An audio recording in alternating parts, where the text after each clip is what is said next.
baraza olo wiki tuba tugitandise n'amaanyi kasa tugitandikira mafuta ng'omanya wiki na tulagimala nga tuli mafuta oba okitegeera ate omusumba ka star blessinga chesinga okulabibwa akawungezi olo tuba tutandise kati gwe n'omuzadde atulaba esawa zino nyongera okujukiza ng'ennaku z'omwezi 14 guno gwennyini omwezi wano wenyini ku Shante Focus Center eno family day out, you know, it is a Thanksgiving Sunday ate la family day out kitegeeza jangu n'abaana bonna jangu ne mukadde obosolo mujja mu kyalo mulete oyina ensonga ey'okwebaliza mukama omulabiriza buli Kiganda ne Mamisindi Kiganda bakwesunza okulabako era bakulinidde bagamba jangu n'ekigera ekyekyo kyewebaliza mukama kubanga kiriza gaana omwaka gubadde munene bangi begutuze bangi begumize bangi abali makomera naye gwe mukama akyakuwadde ekisa oba oli awo akyakuleseewo osobola okabekanga omwaka ogumalako so jangu webaze mukama n'ekiweebwayo n'ensigoyo wano wenyini ku Shante Focus Center then kati gwe omuzadde ng'olina omwana naye nga gyabadde asomera wakudisappointinzemu omwaka guno eno essomero gy'ogenda omutwalako lirimu lyokaloka Real Quite School wali Emaganjo somero lya day and boarding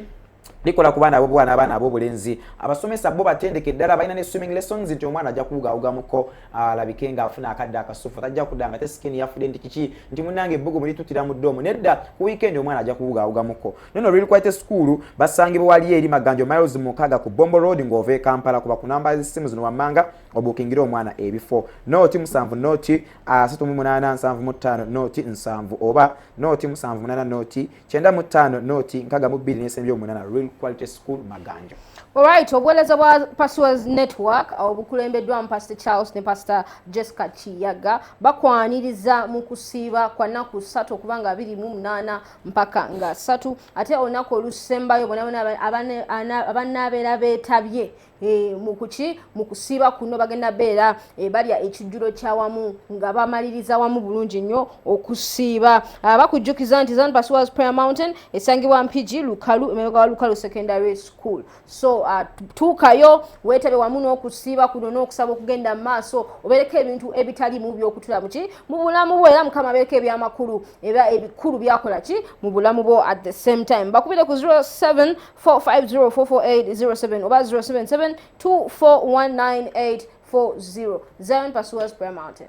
Kale abasebo ne banyabo nga wembategereza kontino musumba Yazidi atwegaseko lero tazenga musumba ayinzo gama kati musumba ze kutuwa jemvuddewe aze kutubulira njiri nedda olunako olwaero musumba akolesebwa ayina kunene nnyo ayina kunene ddala bwotula n'obulizo obujulizi we nali muwuliriza mu amazing testimony n'engamba kituufu ddala mukama aisitula omwavu mu nfuufu n'amutuuza n'abalangira musumba Yazidi kati ennaku zino ng'oggyeko ekituuti enjiri agibuulira okuyita mu ddoboozi okuyita mu bivuga okuyita mu nnyimba era ng'ennyimba zo ayina eziwerako musumba tusanyusa okulaba nange nsanyusa okubasanga ono mbadde mulaba ku TV nga simusisinkananga omulabye mu buliwo nsanyusa okulabako amina musumba olabika bulungi Mats manyi musumba amina amina musumba buza ku bannayuganda tutandike mbalamusizza bassebo ne bannyabo abali ebule nebweya ebule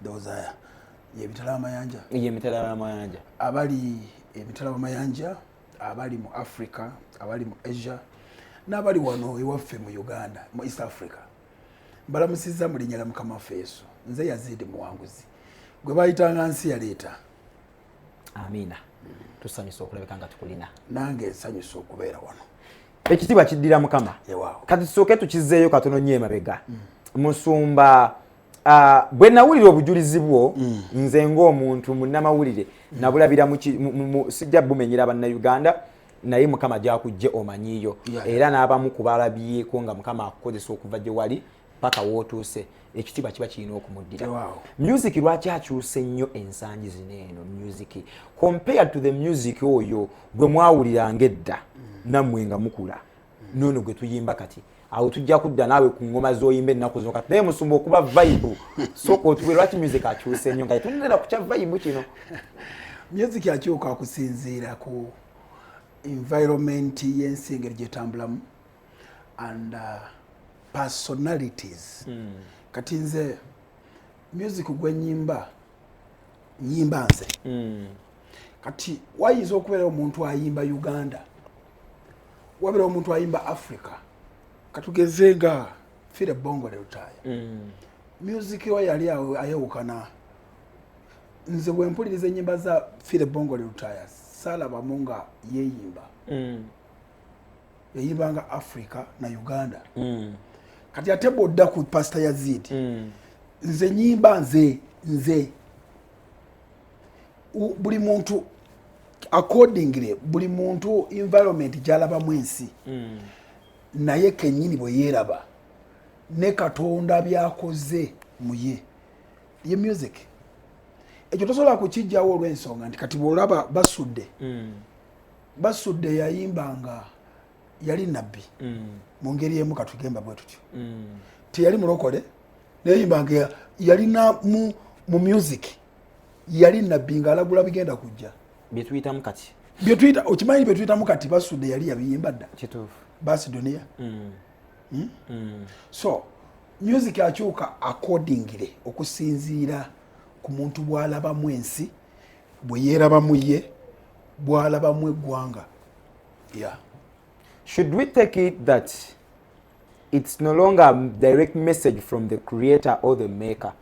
Nti bwe mba nabonaabona nga nakula nyambala siripa ya white nga siripa erimu ekituli nti newe ntuuka nda evolve nina kusigala nga nnyimba ekyo nga kyenyiikiza mu bantu tetukyawulira nti nno oli yagamba mu mulembe guno oguliwo eddoboozi ayagala likwate ku bisiyaga likwate ku buli bwanguzi likwate ku nkunami ezisusse mu kanisa likwate ku bubbe obuli mu kanisa tetukyawulira ddoboozi eryo still kuba ogambye nnyimba nze anti omuyimbi olina okumulekeramu kino that's why mu Bible mulimu ebirabo bimeka 5 obimanyi mbimanyi sebo bimensioninge byonna waliwo ekyobusomesa ne wabeerawo ekya obutume yes ne wabeerawo ekyobunabbi yes ne wabeerawo ekyobusumba ne wabeerawo n'obubulizi bw'enjiri yes birabo 5 kakati omuntu tasobola kuyimba byonna kati nga bw'olaba nti waliwo omubulizi w'enjiri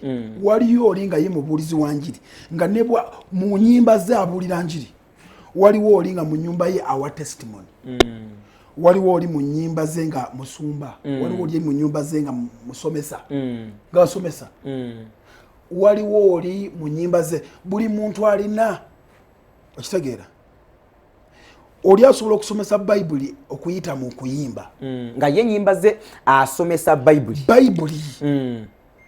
nali ndabyeko omuyimbi wa gospel ndowooza Maaka Kirwana kizibu nnyo Maaka Kirwana Africa bw'aba ayimba bayibuli anyikiza nnyo bayibuli waliwo omulala asobola okuyimba nga ye alagula ajja mu ngeri yakulagula kati oyinza agamba lwaki ono alagula lwaki tasomesezza tekiri mu ye tukkirize abantu buli muntu kati mmwe nga bannamawulire muteekwa okumanya buli muntu waagwa nga tosobola kumubulayiminga lwaki tolagula lwaki gwe osomesa nnyo bayibuli okitegeera era nga bw'olaba secular music bwali bakafeero we bayimbanga ate Safrigo si bwe yali eyimba basebata kakati neno mu gospel bwekito bwe kiri buli muntu alina kategole mwagwa toyinza kumubulayiminga gwe lwaki oyimba ku bubwo omuntu oyo omulekeramu akantu alina ensonga lwaki ayimba ku ye kati kankuwa ekyokulabirako I personally ekyandeta mu music si kuyimbira abantu ekitegeera nazuula ekyama kimu era nze byennyimba siyimbira abantu neeyimbira nze ng'omuntu because nakizuula ekyama kimu webiba banyumidde abalala it's okay praise God but me oluyimba lusooka kunyumira ggwe nelukukomako weruba terukukomako terugenda kukoma ku balala kati nze bwemba sinyumirwa byange ebyennyimba oŋŋamba otya nti ŋŋende nnyimbire audience please nze kansooke neekolemu omulimu oluyimba luno lw'ennyimba luntuusizaawa wabeerawo omuntu alinga nga Pastor Yazid isooke kigenderaawo kati ate tolowooza nti ennyimba za Pastor Yazid zinyumira everybody buli muntu yenna waliwo omulala nga tanyumira na nnyimba za Pastor Yazid ajja gamba ebintu nabyo bikwasa n'ennaku binzijukiza embeera ate kati wuyo yeewaana no ekyo kyange ng'omuntu noonyayo omulala atagenda kujjukiza ebyo. Kyova olaba buli muntu alina omuyimbi we.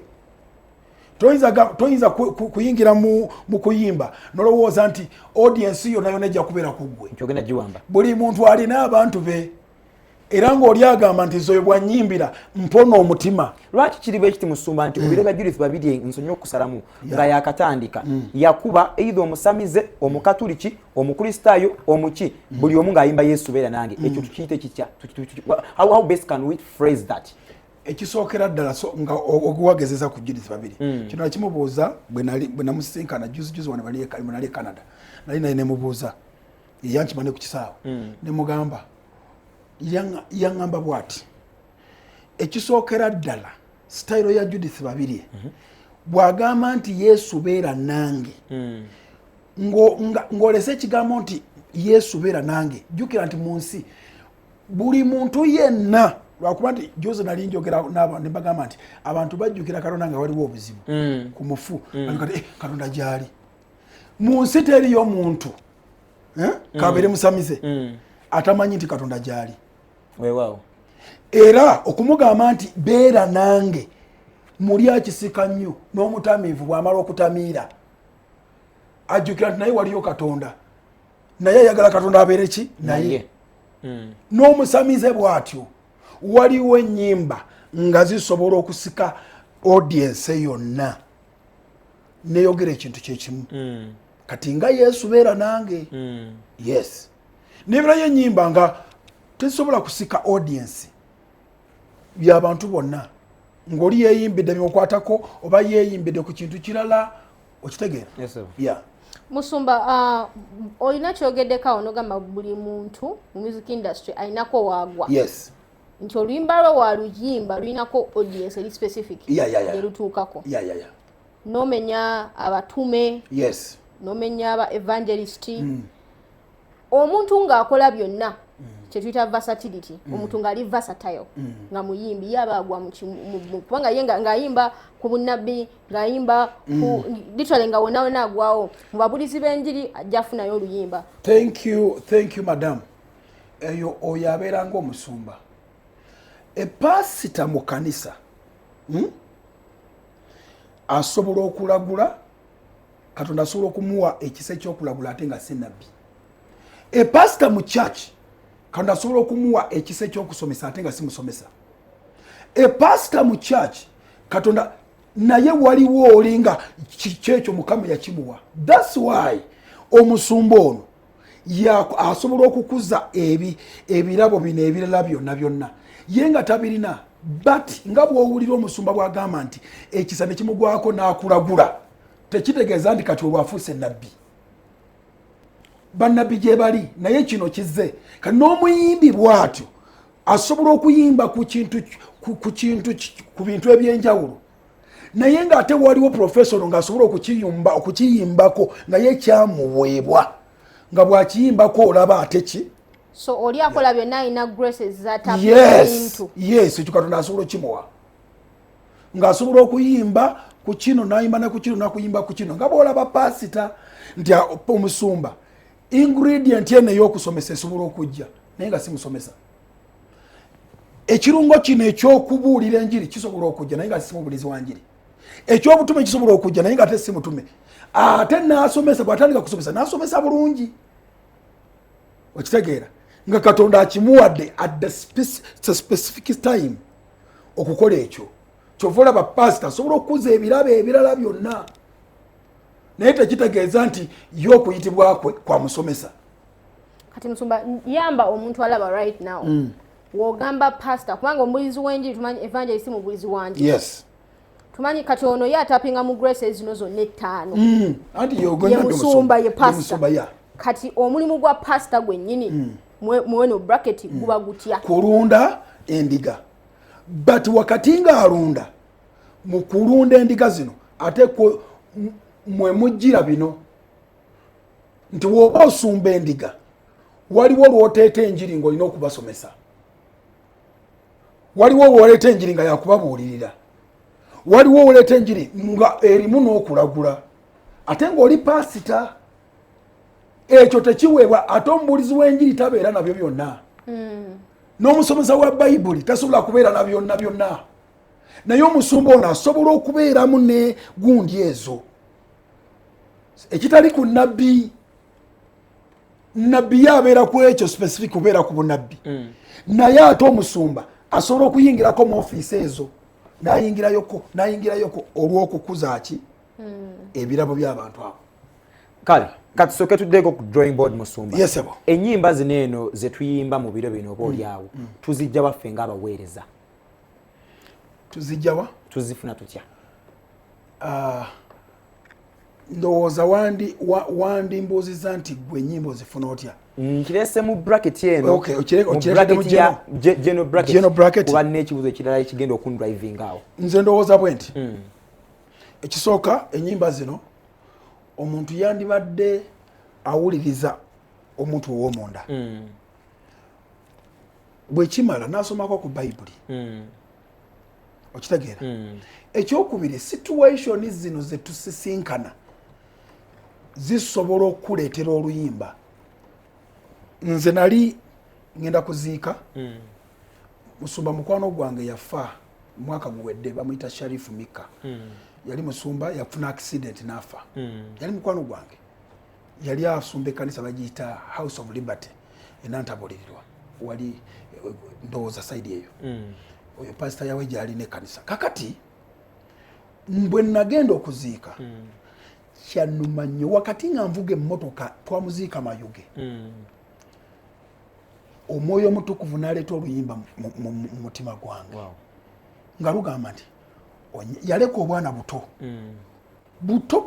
myaka 5 6 okagamba nga mabujje omwoyo omutukuvu n'aleeta oluyimba nga ndi mu kuvuga mu mutima gwange nga lugamba nti onyambanga Mukama n'enkuza obwana bwange onyambanga Mukama nemaliriza bye wantuma okukola onyambanga Mukama nenkuza abaana bange onyambanga Mukama nemaliriza bye wantuma okukola.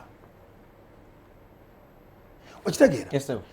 Kitegeeza ki nti situation eri gye nalimu nga ndowooza omusajja ono alese abaana be bato naye kennyini afiidde mu myaka mito oluyimba ne lunzigira immediately bwe natuuka mu Kampala nagendayo mu studio ne ndurecordinga omuntu yasooka okuwulira oluyimba olwo yansindikira message naŋŋamba nti oluyimba lunkaabiza amaziga mpulira nga awulira ali touched nga naye afunye essaala ye Mukama nnyamba mmalirize bye wantuma okukola nve mu nsi nga nkuziza abaana bange. Kati ennyimba zino omuntu yandisoose n'awuliriza inamaani ow'omunda omuntu oli ow'omunda n'ayogera naye. Ekyokubiri waliwo oluyimba nga omwoyo omutukuvu asobola oddukuwa. Nze kati ennyimba oluusi z'ennyimba mmala zibuulira mu njiri ku Sunday service nendeeta samoni bwe mmala okubuulira mu bigambo ebyo ebigambo bye mbuulidde mu samoni gye mbadde ekibiina nenzija kubanga mbadde mbibuulira mu bigambo nenzija ne mbiteekamu ebidongo nefuuka luyimba. Tukwatiremu Omusumba. Yes. Katuwumuzeemu katono nnyo Musumba Yazid muwanguzi bwe tukomawo tugenda kusooka tutunulire kanyimba akomeza Makisero Musumba kagambye onyambanga tugenda kanonyako then after tugenda kutunulira vibe y'ekidongo ennaku zino Musumba gyayimba okuva ddala ku the other song ke twayingiriddemu ne kano mwali katukomewo.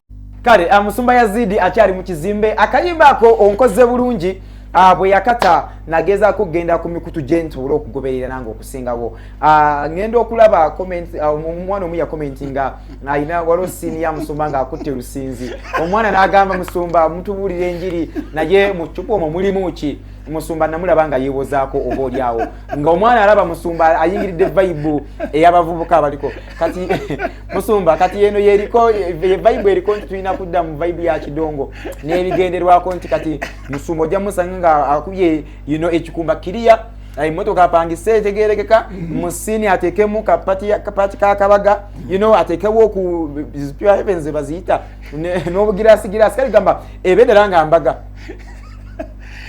omanyi ekisookera ddala njagala abantu bakitegeere nti Katonda bw'akusumulula kirungi nnyo okulaga n'abantu bategeere nti Katonda yakusumulula.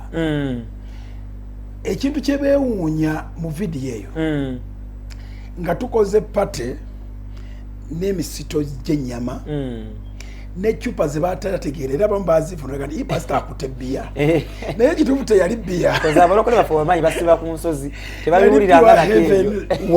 Yali pure heaven wine nani alcoholic nga tekyali kitamiiza okitegeera. Kati ekyo kyatabula nnyo abantu era ekyo tekyakomako. In fact na group z'abasumba zendiko yali debate nene nnyo okubamatiza. Yali debate nene nnyo abasumba bennyini nyine gamba pastor Yazidi ate kakati yatandise okugamba ne bagamba no ogwo si mwenge naye ekyo kyakunywa tekitamiiza si mwenge. Naye Mukama naye anyamba nti abasinga obungi bakitegeera. Ekirala tosobola kunnyonnyola buli muntu tasobola kutegeera nga omunnyonnyodde. Waliwo abantu b'osobola okuleka n'omugamba nti wayi omwoyo omutukuvu alikola atya ali kutegeeza ate no global ensi eno gye tulimu bw'otambulako obwongo buno bugenda bukyuka. Bw'oweesibira mu kifo ekimu kati ffe tuli ku TV naye okimanyi nti abali mu Amerika batulaba. Abali mu Amerika olwaliro balaba buli ekiri wano. Tuveemu kino ekyokugamba nti nze ndi we Uganda enkola yange yonna erina kubeera bwetyo. Otherwise wano twandizenga mu mbugo twandigidde nga mu mbugo. Omusumba bwanyiriraga omusango omusumba bw'asanyukako mu bulamu bweyagaza ekyo nakyo kizibu okitegeera. Nkufuna musumba so kugamba twali nga bw'ogamba nti onkoze bulungi Mukama you have done me well onkoze bulungi nnyo olina okuteekawo environment y'Omukama ng'akukoze bulungi. Yes. Kati ani yalonda ekidongo ekyo ne concept eyo ani yagira concept n'agamba kati tutambulire wano tutambule oba gwe walina ki wali oyagala nti oteya amakulu g'olunyimba. Nalina kye nali njagala jjukira nti ennyimba zange ezisinga zibadde mu kusinza zibadde za worship ku luno nga saagala kwebaza Katonda wakati nga nzibiriza maaso kusinza nga njagala kwebaza Katonda nga nzina vibe eyo ey'okuzina kyova olaba nazina newakubadde nga sigamanyi bulungi naye era nawuliranga ekidongo ekyo nkyagala okubeera nti nange nzinira Katonda. Amina. Yeah. Musuba, you've just shared an experience with us. Yes. Wali oyagala abantu bategeere kyewali oyitamu in the sense that nokola video concept. Yes. Ng'olina ekintu you had not compromised. But people who saw the video thought you are compromising. Yes. My question is, in this era and age, yes. How best can a minister stay rooted without compromising? Kikyuse mu Luganda oluzungu olubadde lungi inti kanki mwangwize nti mu mulembe guno omuweerezanga Musumba Yazidi n'abayimbi abanajja oba abaliwo basobodde batya okwekuuma ne basigala ku mulamwa nga tebatankanye ne basigala nga enjiri ebuulirwa naye nga tebatankanye abamu batuka ne batankana wali Pure Heavens n'ateekawo ekicupa ekirala olw'okuba ayagala kutunkana n'omutindo gwa vidiyo y'ensi eriko. Ekisookera ddala nandiwadde amagezi omuntu yenna eyeetaba kwegamba alina ziro y'okuyimba Kristo abeere mungi nnyo mu mutima. Pawulo yagamba kiki ekisobola okunjawukanya n'okwagala kwa Katonda oba birungi oba bibi nga bisobola okunzijja kwagala kwa Katonda. Kristo n'ateekwa okubeera nga kinyusi nnyo mu mutima gwange. Era nze nkubiriza abantu abaagala okuyimba gospel mulimu ebintu bingi tosobola okuyimba akayimba kamu oluusi ne kakwatayo abantu ne bagenda nga bakukyamya mpola tova ku mulamwa because enduru ziba bakubireeyo kyova olaba nze ekiŋŋaana okuyimba mu bivvulu etoyimba mu bivvulu musumba nze siri muyimbi ayimba mu bivvulu era tonyaniriza na mu kyaki n'ogamba pasita gyayimbe azze kuweereza nze siyimba mu kyaki siyimba mu bivvulu nze ennyimba zange baziraba ku tv omwana kasita agenda mu kyaki ne bamukubira enduulu muli omutima gwe nga gugamba ya kati mbalina kati kanjiyeko akalala akangodiira akayinza akankuumirayo okusinga kaawo no kristo abeere mu mutima gwo nga gwe tokyukakyuka tunuulira abayimbi naddala muli mu bintu bya gospel bino abayimbi abaludde mu gospel naddala betusobola okugamba nti gundi oyo takyukakyuka ogenda okumwetegereza nga ne kristo gwe yakkiriza amazima ali ku mulamwa gwennyini abayimbi abasinga obulokole bwabwe buba bwa luzizi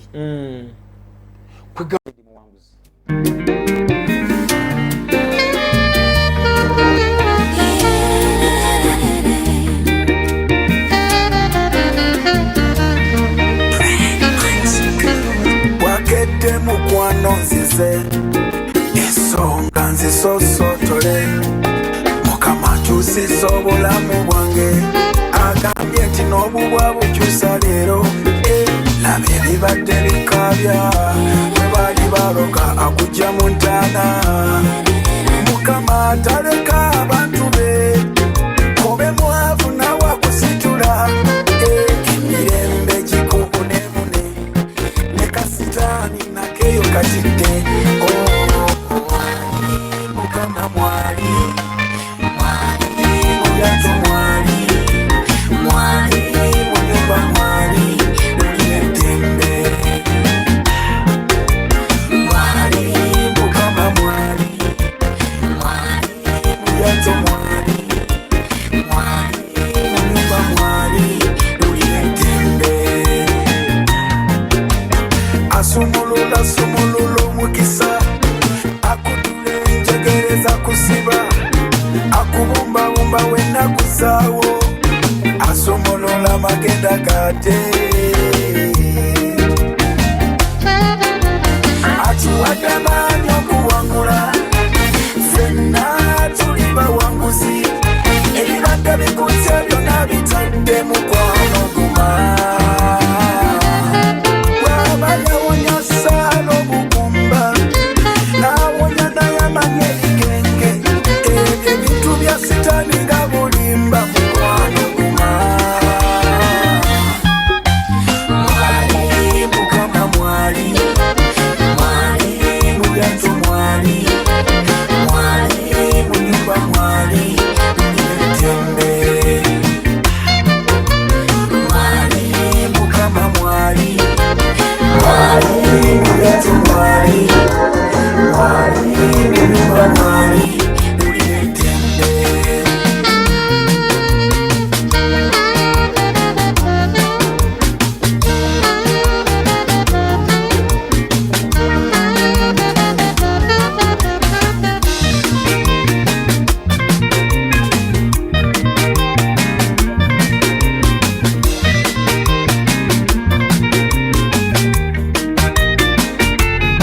nangira omukisa ku bulamu bwo ennyumba oyingirayo omwami ofunawo omukyala owasawuwo guno mwaka okuba kagaali ey'obuvisa ofunayo empapula ofuna zizo obutuze ofuna bubwo ey'emmotoka ovugayo ababadde bakuloga betonda kati omukisa gusulawo ebyo byensabye okubeera gy'oli ebyo byensabidde abaana bange ebyo byensaba mu fyuca yange atuwadde amaanyi okuwangula ffenna tuli bawanguzi ebikutte byonna bitadde mukwano guma mwali mukama mwali mwali mulyato mwali mwali mu nyumba mwali wulire ddembe. Officially premiered right now on KTV 5 to 7. Musumba, for the local scene, I'm here director. Mukayimba kama. Director wange yali omwami bamuyita Patrick Miles. Patrick Miles. Musajja wange oyo. Aisha. Yeah. Musajja mulungi nnyo. By the way, wali ezenyimba zafulumye bbiri. Olulala era yalukute baluyita ulula. Ulula. Okay. Lufuluma ngenda duta ndoza ku Saturday. Toyanguye nnyo. Sina kati. Kushina project bila at once. Sina kyenoonya omuntu kyayagala kyawuliriza. Nze mu music sinoonya ssente. Nze waliwo nata audio. Tan. Omurundi gumu. Gwomanyi oba oli. Weronda kunyumira. So kakati nina project egenda kufuluma ku Saturday. Bagiyita ulula. Njaji kusindiko jajiraba. Ate KTV mugimanyi. Ebintu byonna bisookera wano. Bafanzo basibule abaddeko ebule nebweya nga tukwerekereza ne music omuntu ayagala okwerekeza ku music ngo amusanga wa. Abantu bakalina mbayita bafaani.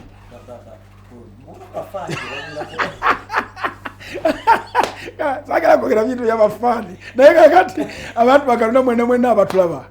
Abali wano abali ludda music wange umusange wano ku KTV. Ne ku social media ate kati nina promoter wange JMP. Ngalo ya Yesu omumanyi kati nze nali saagala nnyo bintu bino okugenda viral naye omusajja oyo ngalo ya Yesu yabiteeka viral everywhere kati waba wagala music bagende ku JMP promotion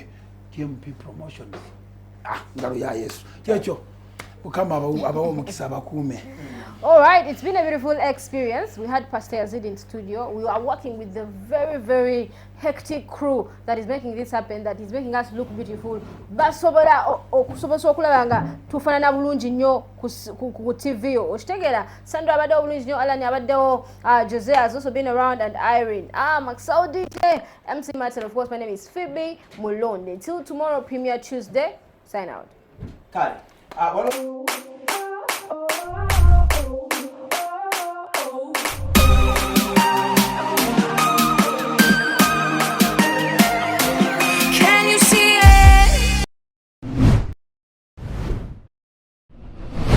Welcome to Homies Darling Schools. Homies Darling masomero gadene boarding nasare ne primary school. Tuina amatabi asatu. Homies Darling Kamucha, Chebando ne Gayaza. Wano obotuse ku first class standard mu kusomesa si mu kibiina kyokka. Wabula ne mu mpisa, eddiini, obuyiiya, ebyemizannyo. Abaana baffe bazannya omupiira n'aba Pro Line Football Academy, MDD, computer, library yaffe ejjudde obugule. Tulina bakery ne health center. Eby'omutinde nnyo. Saloon, school garden ne school farm. Abaana mwe bayigira okulunda byonna weebiri. Abasomesa batendeke ddala nasere section yaffe nteketeke bulungi ebizimbe biyitirivu olwo ne tukuwa omwana ajjudde. Homies Darling tulina UNEP center ate era omwana asomedde ku Homies Darling abeera wanjawulo nnyo ku essimu Homies Darling Gayaza noti 393 ate abakube kamwoca noti 4 532 ate noti 4 531 mwabakuba Homies Darling ekyebando. Homies Darling Schools. Kale Musumba Yazidi akyali mu kizimbe akayimbako onkoze bulungi bwe yakata nageza kugenda ku mikutu gentle okugoberera nange okusingawo ngendo okulaba comment omwana omu ya commentinga ayina walo senior Musumba nga akutte lusinzi omwana n'agamba Musumba mutubulire enjiri naye mu chupa omwo mulimu ki Musumba namulabanga yewozaako obolyawo nga omwana alaba Musumba ayingiridde vibe eyabavubuka abaliko kati Musumba kati yeno yeriko vibe eriko tulina kudda mu vibe ya kidongo n'ebigenderwako nti kati Musumba ojja musanga akubye ekikumba kiriya emotoka apangise etegerekeka musini atekemu kapati kakabaga atekewo ku pure heavens baziyita n'obugirasi kali gamba ebedera nga mbaga omanyi ekisookera ddala njagala abantu bakitegeere nti Katonda bw'akusumulula kirungi nnyo okulaga n'abantu bategeere nti Katonda yakusumulula. Ekintu kye beewuunya mu vidiyo eyo nga tukoze pate n'emisito gy'ennyama n'eccupa ze baatalategeera era abamu baazifuna nti pasita akutte bbiya naye kituufu teyali bbiya abalokole baffe bamanyi basiba ku nsozi tebabiwuliranga nakeeyo wine yali pure heaven wine nani alcoholic nga tekyali kitamiiza okitegeera kati ekyo kyatabula nnyo abantu era ekyo tekyakomako in fact na group z'abasumba zendiko yali debate nene nnyo okubamatiza yali debate nene nnyo abasumba bennyini nyine gamba pastor Yazidi ate kati yatandise ne bagamba no ogwo si mwenge naye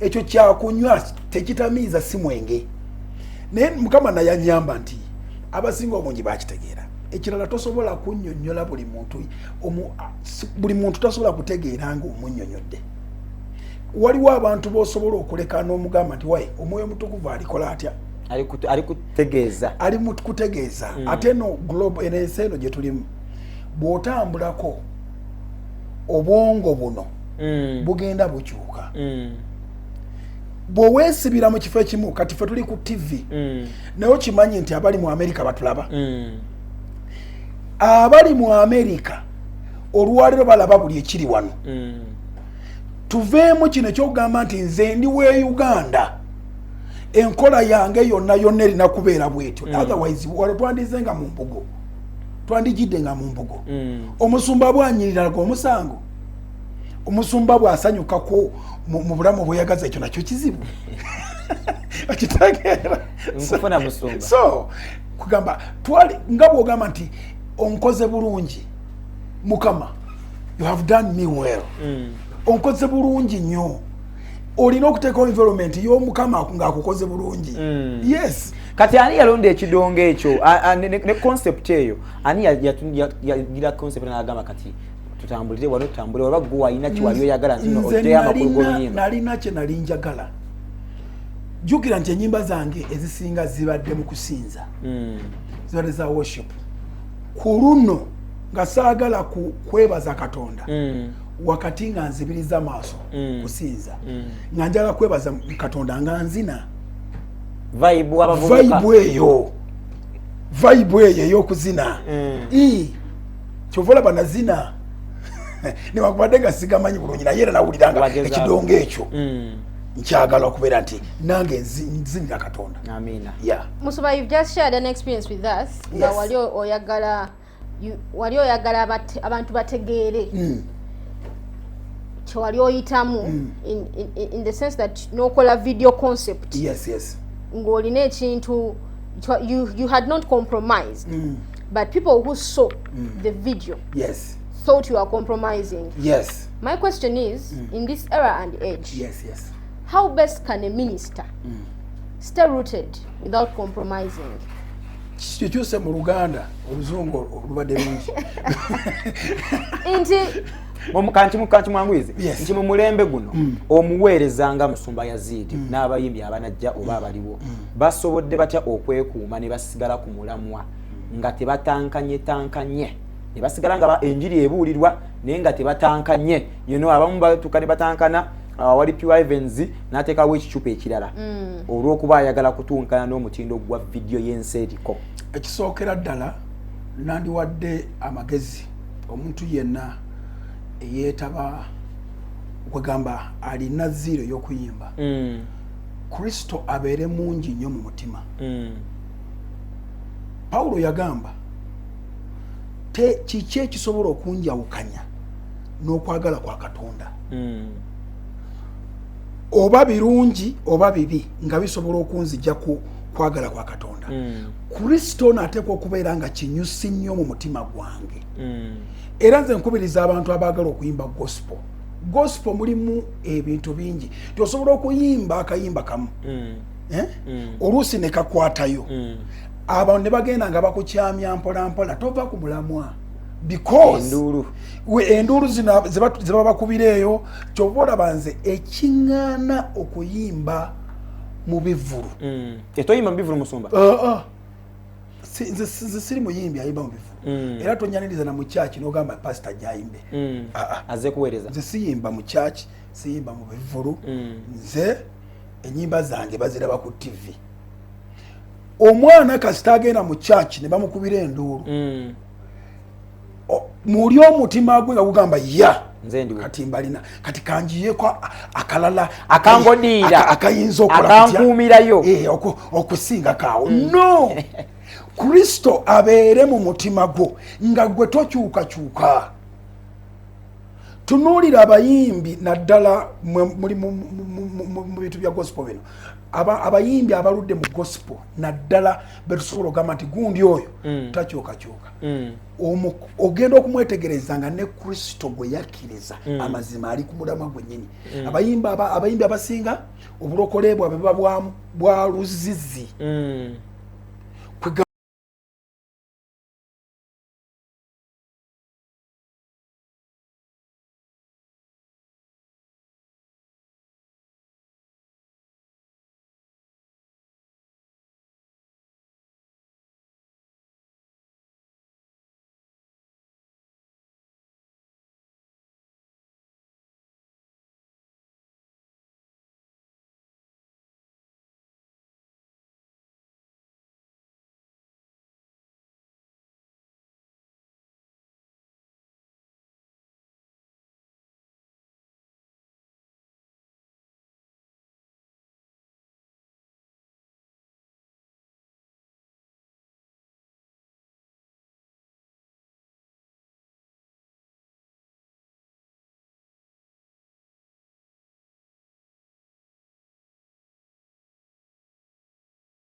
Seven. Musumba, for the local scene, I'm here director. Mukayimba kama. Director wange yali omwami bamuyita Patrick Miles. Patrick Miles. Musajja wange oyo. Aisha. Yeah. Musajja mulungi nnyo. By the way, wali ezo ennyimba zafulumye bbiri. Olulala era yalukute baluyita Ulula. Ulula. Okay. Lufuluma ngenda duta ndoza ku Saturday. Toyanguye nnyo. Sina kati. Kushina project bila atwansi. Sina kyenoonya omuntu kyayagala kyawuliriza. Nze mu music sinoonya ssente. Nze waliwo nata audio. Tan. Omulundi gumu. Gw'omanyi oba owuliriza. Weronda kunyumira. So kakati nina project egenda kufuluma ku Saturday. Bagiyita Ulula. Njaji kusini ojagiraba ate KTV mugimanyi ebintu byonna bisookera wano bafanzo basibule abaddeko ebule nebweya nga tukwerekereza ne music omuntu ayagala okwerekeza ku music wo amusanga wa abantu bakalina mubayita bafaani